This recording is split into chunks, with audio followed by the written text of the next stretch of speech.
Satgas Pengurai Kerumunan di Kota Makassar menyegel sebuah kafe yang berulang kali melanggar protokol kesehatan. Sementara di lokasi berbeda, petugas terlibat adu mulut dengan pemilik rumah makan yang menolak aturan jam malam PPKM Mikro.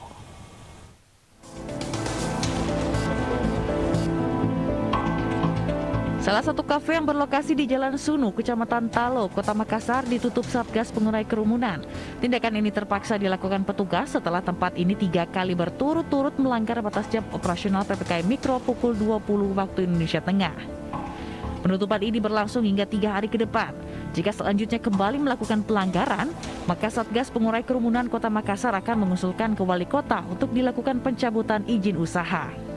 Kita sudah seringkali melakukan pelanggaran dengan pelanggaran yang sama, kegiatan yang sama, yaitu terjadi kerumunan dan tidak mematuhi protokol kesehatan. Dan malam ini kami dari tim Satgas Raika melaksanakan penindakan, yaitu penyegelan atau penutupan sementara. Jadi begini, kalau memang kita mau tutup, mulai pagi sampai pagi lagi, tidak usah menjual. Begitu, karena susah juga Pak, karena ini karyawan itu baju kodong. Di lokasi berbeda, petugas terlibat adu mulut dengan pemilik rumah makan lantaran tidak terima usahanya kerap disantrongi petugas untuk dibubarkan. Ia menolak aturan jam malam dengan dalih harus menggaji karyawan. Namun, petugas Satgas Raika tetap mengizinkan rumah makan ini buka asal hanya melayani take away. Untuk memberikan efek jerah, petugas juga menyita kursi rumah makan yang melanggar PPKM Mikro. Dari Makassar, Sulawesi Selatan, Lia Muhammad Nur, iNews melaporkan. Pemirsa, puluhan warga di perumahan Taman Anyelir 3, Depok, Jawa Barat positif COVID-19. Kini status di wilayah tersebut berubah dari zona merah ke zona hitam COVID-19. Sejak Senin pagi hingga Senin sore, ada 6 warga yang terpapar COVID-19 di perumahan Taman Anyelir 3 dan langsung dibawa ambulans ke rumah sakit. Data sementara 76 orang penghuni perumahan ini terkonfirmasi positif COVID-19 dan 2 diantaranya meninggal dunia. Akibatnya perumahan ini masuk ke dalam zona hitam COVID-19. Warga pun memberlakukan mikro lockdown di perumahan Taman Anyelir 3. Selain di perumahan Taman Anyelir, di perumahan Taman Cipayung ada 34 orang yang positif COVID-19. 1 diantaranya meninggal dunia. Satgas COVID-19 Kota Depok juga melaporkan ada puluhan orang yang terpapar COVID-19 di perumahan Bukit Rivaria, Bela Casa, dan Sawangan Village. Kurang lebih 76 jiwa. Dari berapa kakak? Hampir 37 kakak. Artinya sekarang udah 76. 76. Untuk data per hari ini yang positif? Yang positif yang laporan ya, baru yang laporan dan memberikan laporannya melalui data-data yaitu 6 orang peningkatannya. Nah, ini pun masih menunggu hasil swab-nya. Ribuan warga terlihat antusias mengikuti pelaksanaan vaksin massal yang digelar pemerintah Kabupaten Batubara, Sumatera Utara.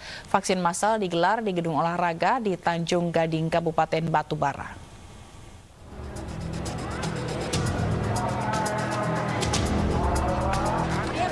Warga Batubara tidak mau ketinggalan dalam mengikuti pelaksanaan vaksin massal gratis yang telah dilaksanakan selama 7 hari berturut-turut.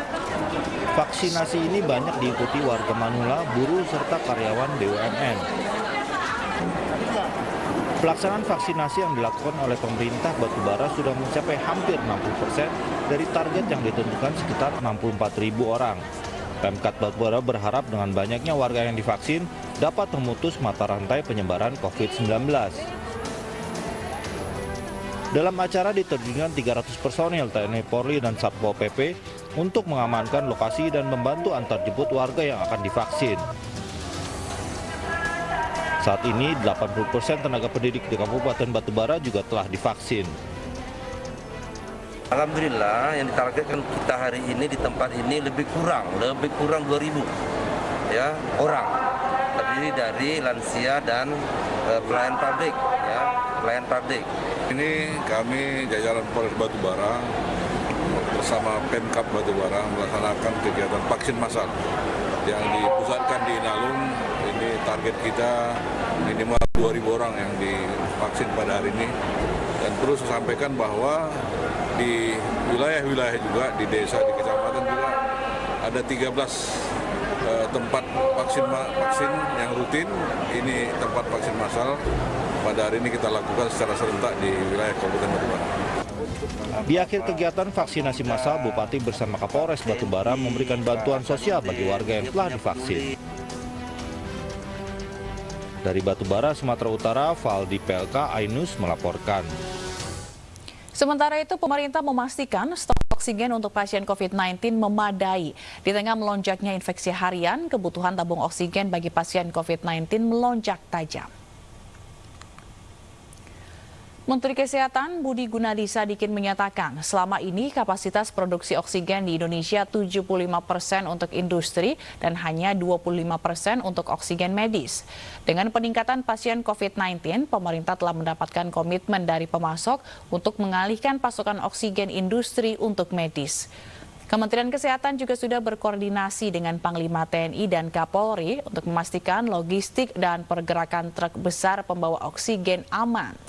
Kementerian Perindustrian juga masih memiliki stok 3.000 unit dan para produsen dalam negeri siap menambah produksi.